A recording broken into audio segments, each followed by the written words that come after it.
आप देख रहे हैं द क्रेडिबल न्यूज। मैं हूं शालिनी।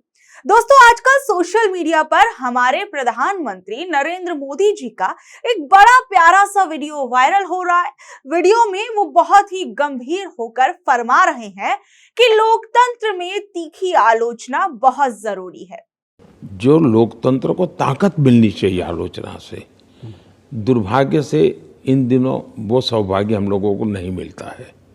तो मैं ये कमी महसूस करता हूँ कि अच्छी सरकार चलाने के लिए अच्छी आलोचना बहुत जरूरी है।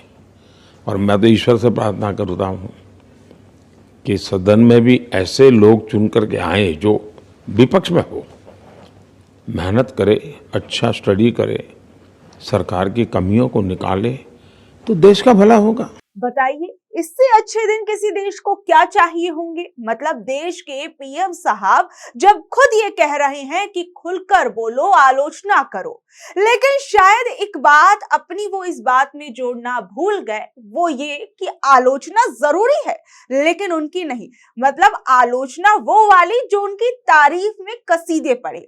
अगर उनकी सरकार से कोई सवाल पूछ लिया तो फिर आप समझ ही जाइए। अब जरा ठंडे दिमाग से सोचिए, लोकतंत्र में क्या होता है? आप सवाल पूछते हैं, सरकार उसका जवाब देती है, बहस होती है। यही तो हमारे असली लोकतंत्र की पहचान है। लेकिन यहाँ हमारे देश में क्या चल रहा है? यहाँ बहस नहीं होती, सीधा अकाउंट बैन होने का फरमान आ जाता है। सच तो यह है कि अब ये देश का लोकतंत्र कम और किसी चिड़चिड़े एडमिन का व्हाट्सएप ग्रुप ज्यादा लग रहा है। जहां आपने एडमिन की पसंद के खिलाफ कुछ लिखा तो आपको सीधे ग्रुप से रिमूव कर दिया जाएगा और आपके पास ये मैसेज आ जाएगा, रिमूव फ्रॉम ग्रुप। और मजे की बात देखिए, सरकार का एक हाथ तो टीवी पर कहता है हम तो आलोचना का स्वागत करते हैं, हम तो चाहते हैं कि जनता बोले, और दूसरा हाथ चुपचाप सोशल मीडिया प्लेटफॉर्म को चिट्ठी भेजता है कि भैया ये वाला पोस्ट हटा दो, ये वाला अकाउंट उड़ा दो, और हो सके तो इन्हें इंटरनेट से ही डिलीट कर दो या फिर इसे इंडिया से ही हटा दो। ये तो बिल्कुल वैसा ही है जैसे घर में मेहमानों के सामने मम्मी पापा बच्चे से बोले, बेटा डरो मत, जो दिल में है वो खुलकर बोल दो। और जैसे ही बच्चा बेचारा सच बोल दे तो मम्मी पापा का पारा 7वें आसमान पर पहुंच जाए और वो तुरंत झपट कर उस बच्चे से कहे, अरे बहुत जुबान चलने लगी है तुम्हारी, अब से तुम्हारा बाहर जाना बंद, दोस्तों से मिलना बंद, और लाओ ये मोबाइल भी हमें ही दे दो, अब से तुम्हारा मोबाइल चलाना भी बिल्कुल बंद। मतलब साफ है कि बोलिए लेकिन उतना ही जितना उन्हें अच्छा लगे। अगर सवाल पूछोगे तो अकाउंट बैन होगा और अगर चुप रहोगे तो भक्त तो कहलाओगे ही। हाल ही में कई ऐसे सोशल मीडिया इन्फ्लुएंसर जैसे डॉक्टर निम्मो यादव, इनका अकाउंट बंद कर दिया गया क्योंकि वो सरकार की नीतियों पर सवाल उठा रहे थे। दिल्ली हाई कोर्ट में एक्स ने तो यहां तक कह दिया कि ये अकाउंट प्रधानमंत्री की छवि को नुकसान पहुंचा रहे थे। अब सवाल यह है कि अगर आलोचना जरूरी है तो आलोचना करने वाले अकाउंट्स को क्यों बंद किया जा रहा है? आम आदमी पार्टी के नेता संजय सिंह ने भी संसद में इस मुद्दे पर गहरी चिंता जताई है। उन्होंने 4PM, नेशनल दस्तक और मॉलिटिक्स जैसे स्वतंत्र डिजिटल मीडिया प्लेटफॉर्म्स पर जो कार्रवाई हो रही है उसका जिक्र करते हुए इसकी तुलना 1975 के आपातकाल से कर दी है। और उनका कहना है कि आज की मुख्यधारा मीडिया तो बड़े विज्ञापनों के दबाव में है, लेकिन जो स्वतंत्र आवाजें डिजिटल दुनिया में सच बोल रही हैं, उन्हें आईटी नियम 2021 के जरिए डराया और दबाया जा रहा है। और जब भी किसी का अकाउंट ब्लॉक होता है तो उसे कोई ठोस कारण नहीं बताया जाता, बस एक सरकारी आदेश का हवाला देकर उसे चुप करा दिया जाता है। इसे कानूनी विशेषज्ञ सीक्रेट सेंसरशिप कहते हैं, जहां किसी को अपना पक्ष रखने का मौका तक नहीं मिलता। और ये सेंसरशिप सिर्फ बातों तक सीमित नहीं है। और सबसे बड़ी बात देखिए कि संजय सिंह ने कहा कि इस पूरे मामले को लेकर संसद के 0 आवर्स के अंदर इस पर चर्चा होनी चाहिए और इसकी मांग उन्होंने की है। और सबसे बड़ी बात यहाँ पर यह भी है कि ये सेंसरशिप सिर्फ बातों तक सीमित नहीं है बल्कि व्यंग कला पर भी वार कर रही है। राकेश रंजन, सतीश आचार्य और मंजुल जैसे मशहूर कार्टूनिस्ट के कार्टून सिर्फ इसलिए हटाए जा रहे हैं क्योंकि उन्होंने चुनावी चंदे या सरकार की किसी नीति पर चुटकी ले ली थी।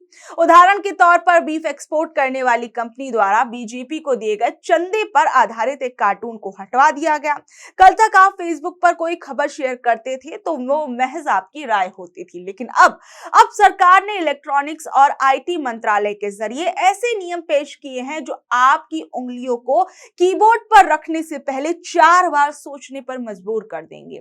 नियम का नाम है आईटी नियम 2026, लेकिन लोग इसे डिजिटल तानाशाही का नया मैनुअल कह रहे हैं। जरा सोचिए, अभी तक सरकार सोशल मीडिया कंपनियों को नोटिस भेजती थी कि भैया ये वाला पोस्ट आप हटा दो। कंपनियां मानती थी या नहीं वो बात की बात, लेकिन अब सरकार क्या कह रही है, हम सीधे यूजर पर आएंगे। यानी अगर आप अपने ट्विटर या फेसबुक पर देश के किसी बड़े मुद्दे या करंट अफेयर्स पर कोई पोस्ट डालते हैं तो सरकार की अंतर विभागीय समिति यानी आईडीसी ये तय करेगी कि आप सही बोल रहे हैं या गलत। और मजे की बात देखिए, जिस आचार संहिता को लागू करने की बात हो रही है उसकी संवैधानिक वैधता अभी खुद अदालत में पेंडिंग है, लेकिन सरकार को अदालती फैसले का इंतजार करने की फुर्सत कहां है।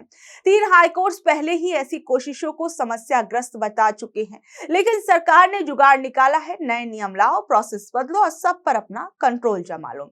अब आते हैं आपकी प्राइवेसी पर। इस नए संशोधन में डेटा रिटेंशन को अनिवार्य कर दिया गया है, यानी आपका पुराने से पुराना डेटा सरकारी रिकॉर्ड में लंबे समय तक रहेगा। इंटरनेट फ्रीडम फाउंडेशन जैसी संस्थाएं चिल्ला कर कह रही हैं कि ये सिर्फ निगरानी नहीं है बल्कि संवेदनशील डेटा लीक होने का निमंत्रण भी है। ये जो नियम 14, 15 और 16 का दायरा बढ़ाया गया है वो साफ इंडिकेशन दे रहा है कि अब पब्लिशर होने की आपको जरूरत नहीं। अगर आपने फेसबुक पर किसी खबर को अपनी राय के साथ शेयर कर दिया तो आप भी निशाने पर हो सकते हैं। इस पूरे मामले को लेकर 14 अप्रैल तक सुझाव मांगे गए हैं, लेकिन आप देखिए कि क्या आप लोग चाहते हैं कि आने वाले दिनों में आपकी हर पोस्ट पर सरकारी सेंसर का पहरा हो, या क्या आप चाहते हैं कि अदालतें ये तय करें कि देश में अभिव्यक्ति की सीमा क्या होनी चाहिए।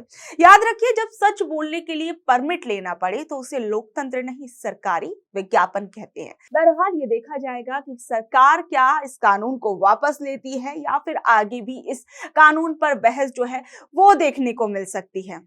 देखिए, जिन चीजों पर सरकार को ध्यान देना चाहिए उनमें से जो चीजें हैं वो ये है कि सरकार को सबसे पहले देश की डिजिटल सुरक्षा पर ध्यान देना चाहिए।